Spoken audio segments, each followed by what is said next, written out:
O presidente Lula deve visitar a China no final desse mês, entre os dias 24 e 30 de março. A comitiva presidencial deve incluir ministros, parlamentares, empresários e a ex-presidenta Dilma Rousseff também deve ser empossada nessa visita no comando do NDB, que é o Banco dos BRICS, durante a visita do Lula. Depois de 4 anos de relações tumultuadas pelo governo Bolsonaro, a retomada de entendimentos pretende ser reforçada no Congresso Brasileiro, com relançamento hoje na Frente Parlamentar Brasil-China e também da Frente dos BRICS. O evento acontece no Centro de Convenções Ulisses Guimarães, lá em Brasília. E para falar sobre a importância dessa aproximação, nós conversamos agora com Giorgio Romano, que é professor de Relações Internacionais e Economia da Universidade Federal do ABC, e o professor integra também a Rede Brasileira de Estudos da China, que apresentou no início dessa semana uma carta destacando os pontos fundamentais nessa retomada da relação entre os dois países.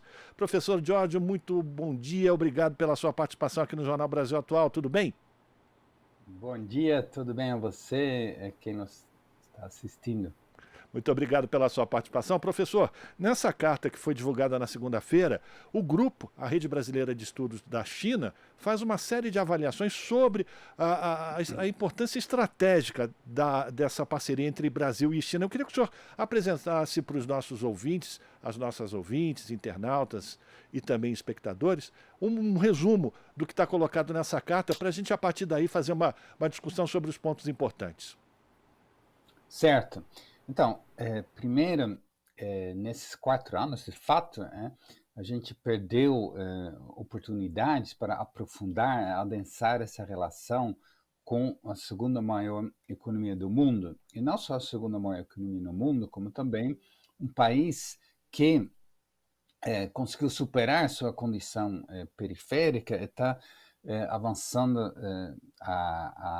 controlando várias tecnologias importantes, questão do meio ambiente climático, a questão da eletrificação do transporte, enfim, tem uma série de questões que interessam ao mundo, interessam ao Brasil. E apesar dessa relação no âmbito político conflituoso, as relações comerciais, a exportação de soja, a exportação de petróleo, a exportação de minério de ferro, eles têm uma lógica própria, com alguns grupos no Brasil que ganham muito com isso, então isso continuou. Aliás, essa exportação até aumentou durante o governo Bolsonaro. Mas uma discussão mais ampla de como essa parceria pode ajudar o Brasil a criar aqui também capacidade tecnológica endógena, por exemplo, aproveitar os investimentos da China no Brasil para um projeto de desenvolvimento tecnológico, retomada da industrialização. Enfim, tudo muito depende da própria política do governo brasileiro, que agora muda, e com isso também deve mudar, há uma oportunidade de mudar essa relação com a China. Além disso, a atuação no campo internacional, conjunto, por exemplo, nos BRICS, mas não só, também no G20, também nos próprios Conselhos de Segurança das Nações Unidas, uma série de questões onde o Brasil, que é por vocação um país multi-aliado, não estamos mais falando de não alinhado, é multi-alinhado, porque o Brasil tem essa relação com os Estados Unidos, tem com a União Europeia e deve manter e adensar essa relação com a China. Então, esses é um pouco os pontos principais. Essa viagem é muito importante, porque ele abre, enfim, vai explorar essa nova fase da relação entre os dois países, agora não mais só liderado pela exportação de matérias-primas, os setores envolvidos com isso, mas também com um governo determinado a explorar as possibilidades que existem nessa relação, e isso num contexto de uma maior rivalidade. Essa é uma questão importante. Os Estados Unidos está muito, enfim, eu diria quase agressiva, num esforço de de conter a ascensão da China, com sanções contra a tecnologia, proibição de exportação de tecnologia, subsídios para a indústria nos Estados Unidos, com cláusulas que proíbem cooperação com a China, né? Ou seja, e também isso impacta muito a Europa, onde também o clima mudou rápido, né? Alguns anos atrás falava-se muito mais de cooperação, né? Identificando mais cooperação, e hoje é muito mais ênfase também nessa rivalidade. E vimos também toda a questão da OTAN, que manifestou agora publicamente no papel que uma das suas objetivos seria também contenção da China. Então, nesse mundo, o Brasil, evidentemente, ele não vai tomar partida, né? Ele tem essa, como eu falei, essa vocação de multi-alianças, só que a gente avalia que na questão da China há um espaço para avançar, que foi deixado de lado por questões políticos ideológicos, apesar, como eu falei, que isso nunca prejudicou a exportação da agronegócio, da mineração de ferro, porque aí era muito dinheiro, Exatamente. então isso continuou. Eu queria exatamente explorar esse ponto, professor. Foram quase 62 bilhões de dólares de superávit no Brasil, mas como o senhor bem já apontou, basicamente produtos primários, ou seja, soja ou minérios. E a defesa de acadêmicos, enfim, e de integrantes do próprio governo Lula, de aumentar também o intercâmbio, inclusive na formação de profissionais, nesse esforço de reindustrialização do país. Vamos lembrar que a China, durante muito tempo, foi sinônimo de produção de produtos manufaturados de baixa qualidade, que eram apenas cópias mal feitas. Hoje, a China já ocupa um espaço de liderança, inclusive na criação de novas tecnologias. E a importância do Brasil se aproximar da China nesse sentido, né, de se apropriar de tecnologias novas, de desenvolvimento de novos produtos. E esse é um caminho que está por ser trilhado ainda, não, professor?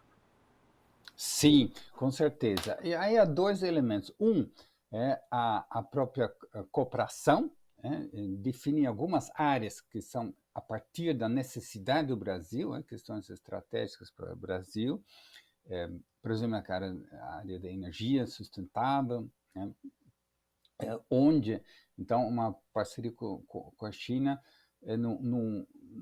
pensando mais o médio prazo. Por exemplo, no âmbito do Mercosul, o Uruguai está falando de um acordo de livre comércio com a China.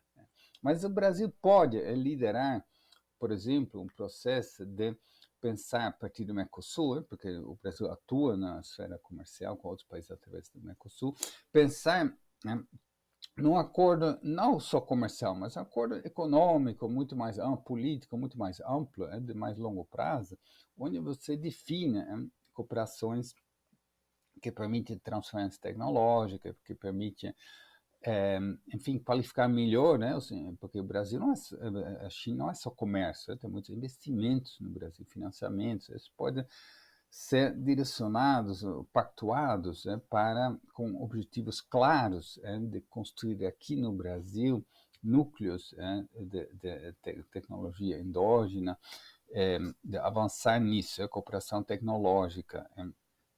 E uma outra questão é você, evidentemente que é um país com uma história completamente diferente, cultura completamente diferente, que precisa entender melhor, mas há alguns elementos, então jamais se trata de ir lá para olhar, para copiar, não é isso, mas a gente pode evidentemente aprender com experiências, como aprendemos com experiências de outros países, na Europa, Estados Unidos, ou mesmo América Latina, África, mas no caso da China, há muitas coisas que vale a pena aprofundar mais. Por exemplo, a questão das cidades inteligentes, como você faz a gestão das cidades, como você faz, enfim, a proteção, mitigação das mudanças climáticas. Tem uma série de questões que isso exige muito mais intercâmbio, inclusive, de pesquisadores, a questão, por exemplo, de pequenas usinas nucleares, são temas evidentemente sensíveis, precisa debater bem, mas são áreas onde a China avançou muito, e que, então, vale a pena apostar mais, investir mais nesse intercâmbio de pesquisadores de algumas áreas estratégicas, para conhecer melhor essa experiência. Uma área, por exemplo, que é muito interessante, a China sempre e continua, apesar da política dos Estados Unidos e agora também da União Europeia, de restringir em áreas estratégicas o intercâmbio, mas a China continua muito aberta à atração de investimentos de empresas multinacionais ocidentais. Só que, desde muito tempo já, a China ele convida as empresas multinacionais, mas ele pactua com eles algumas regras que incentivam essas empresas a investir em tecnologia no país. Como uma empresa multinacional, que também no caso do Brasil, eles controlam a maioria dos setores de ponta, onde acontece a inovação tecnológica, eles têm uma estratégia global. Então, não necessariamente eles investem em pesquisa e desenvolvimento no Brasil, se eles já têm esses investimentos no Japão, na China, na Europa, nos Estados Unidos, então você precisa organizar isso. E a China tem experiências muito interessantes como fazer isso. Você abre o mercado, você abre uma série de vantagens, como centros de pesquisa, etc. Mas veja bem, a China, evidentemente, não é que vai salvar o Brasil, não é a China que tem a objetivo de desenvolver o Brasil, não se trata disso, a China entra no jogo para defender seus interesses, para continuar seu processo de desenvolvimento, mas a partir de uma política econômica mais ativa, vamos dizer assim, trazer para a área econômica, desenvolvimento, a gente pode imaginar, então, que você vai definir estratégias de desenvolvimento, como a BNDES agora está fazendo, etc. Aí você identifica áreas onde você tem interesse em explorar mais a experiência chinesa. Então, acho que é importante as universidades brasileiras, e aí com apoio do governo federal, governos estaduais. Aliás, existem também muito intercâmbio já em nível dos estados, os vários estados, até municípios, município de São Paulo, por exemplo, tem relação de irmandade com Xangai, o Campinas também tem essa experiência, e vários outros. Então, assim, é parte dessa estratégia de desenvolvimento e reindustrialização, visando incorporar tecnologias novas e a questão ambiental, que a gente pode estabelecer essa nova relação com a China, aprofundar mais, adensar, e essa é óbvia. E é claro que temos também a cooperação na área de financiamentos, projetos de infraestrutura. Você mencionou a presidenta Dilma, que vai para o novo Banco de Desenvolvimento, que é um banco importante, importante para finanças e também geopoliticamente, porque é um banco onde as europeias não estão presentes. Mas não é só no novo Banco de Desenvolvimento dos BRICS, também tem um banco de infraestrutura asiática, que o Brasil também participa, e tem várias outras frentes. A China está presente também, por exemplo, no BID, no Banco Interamericano. A gente pode, então, lá também definir estratégias conjuntas para potencializar melhor essa capacidade que a China tem, sempre lembrando que são sistemas diferentes, que lá também há vários problemas e algumas questões, inclusive, eles podem aprender com o Brasil. A gente está conversando com o professor Jorge Romano, professor de Relações Internacionais e também de Economia da Universidade Federal do ABC. Professor, se tem uma palavra que talvez a gente possa usar para definir a China no ponto de vista comercial e político, é o pragmatismo, né? Tanto é que mesmo enfrentando 4 anos de agressões, muitas vezes infantis, do governo brasileiro, ela não só manteve as relações comerciais com o Brasil, como também aumentou essas relações. Mas eu queria falar exatamente sobre esse novo caminho que se abre também com relação à infraestrutura, investimentos, a presidenta Dilma assumindo a presidência do Banco dos BRICS, e também existem as novas rotas da seda, né, que a China vem desenvolvendo em todo o Sudeste Asiático, entrando inclusive pelo Oriente, e isso também abre uma importância para o Brasil abrir novos mercados e participar desse comércio internacional em outras bases, inclusive com aquela ideia inicial que foi um pouco deixada de lado, que é a criação de uma nova cesta de moedas para fazer o comércio internacional. Como é que o senhor avalia a possibilidade do Brasil se inserir nesse meio?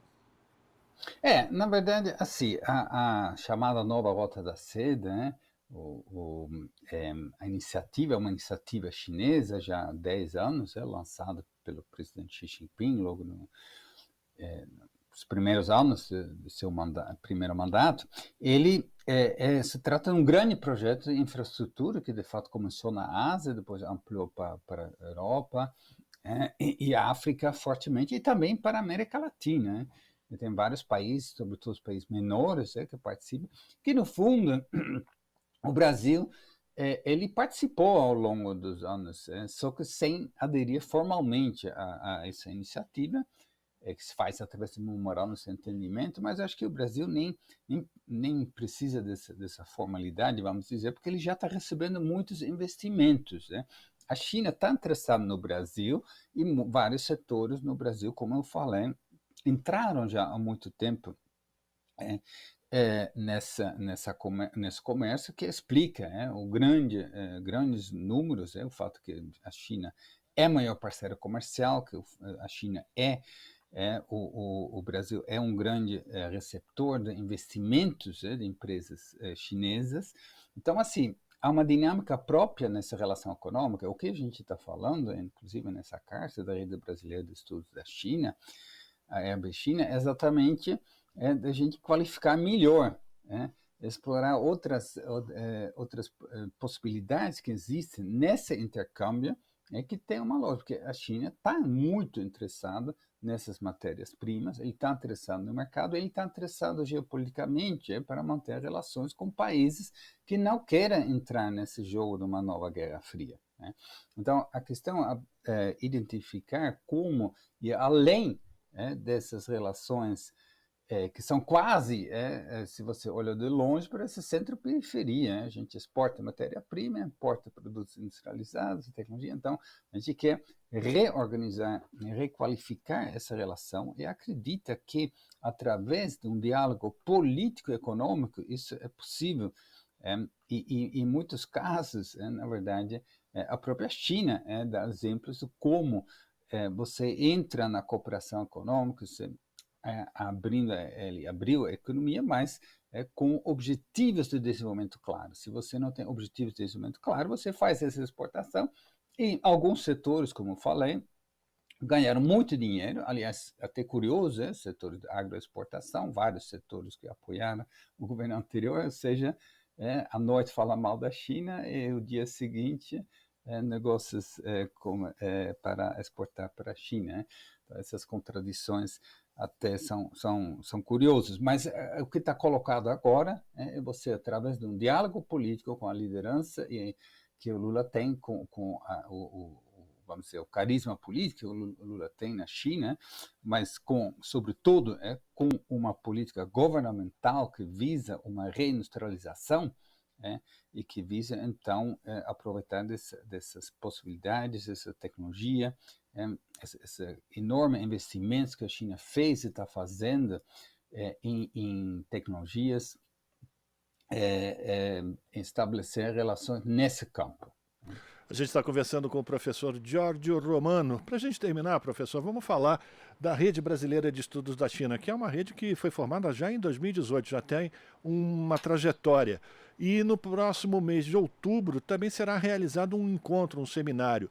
E aí fica o recado para todas aquelas que se interessam pelo assunto ou ter mais informações sobre essas relações que, além daquelas que são passadas pelos noticiários, de ter informações e análises sobre essa relação entre Brasil e China. Como é que as pessoas podem participar, ter mais contato com esse material, professor?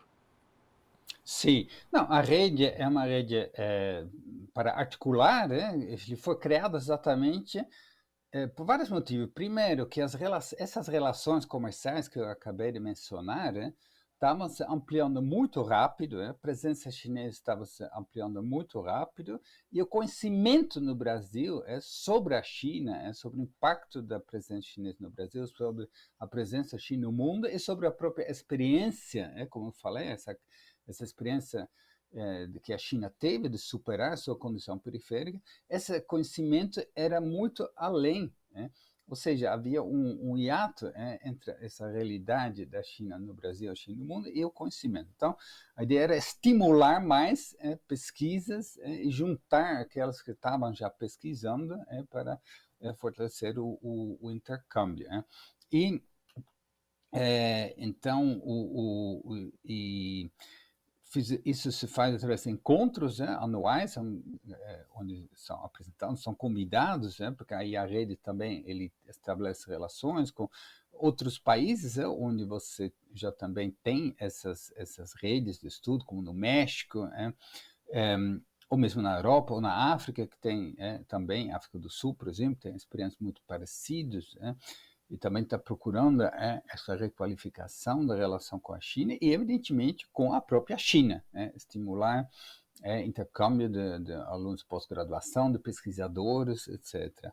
Então, esse encontro agora vai ser em outubro, 24, 25, 26 de outubro, na Universidade Federal do ABC, em São Bernardo do Campo.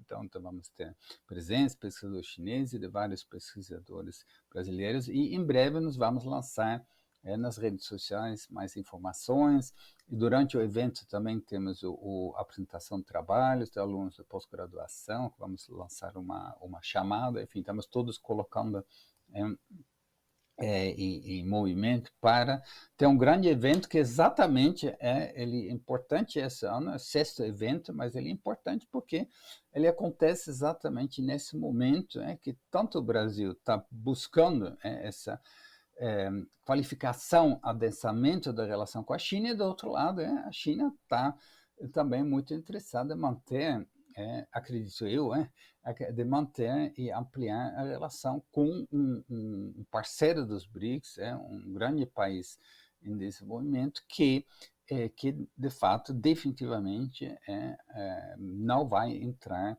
e não quer entrar nessa onda de democracia contra a autocracia, enfim, esse clima de Guerra Fria que o governo Biden e seus aliados na Europa estão criando.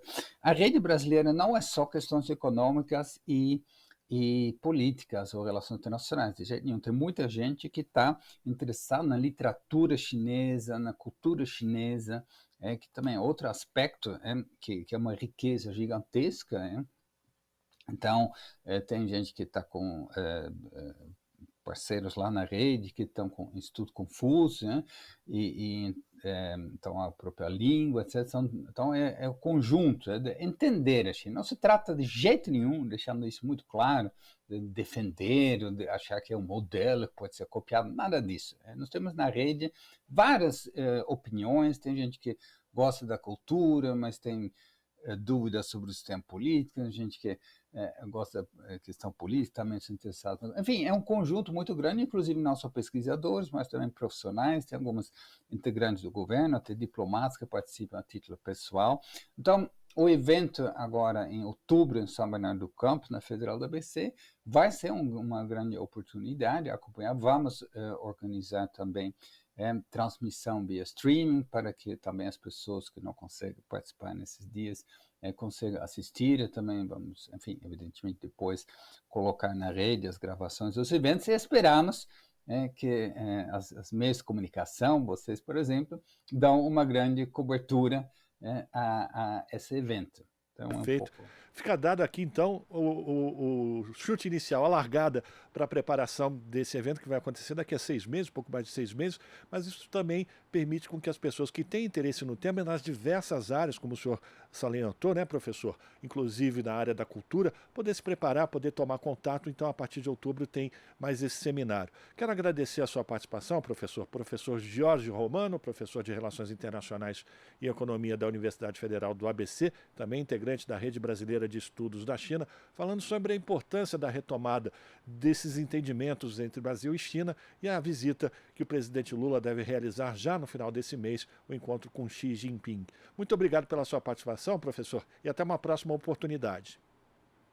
Obrigado a vocês, sempre à disposição. Um abraço. Um abraço. Conversamos com Giorgio Romano aqui no Jornal Brasil Atual. Estamos apresentando Jornal Brasil Atual. As notícias que os outros não dão.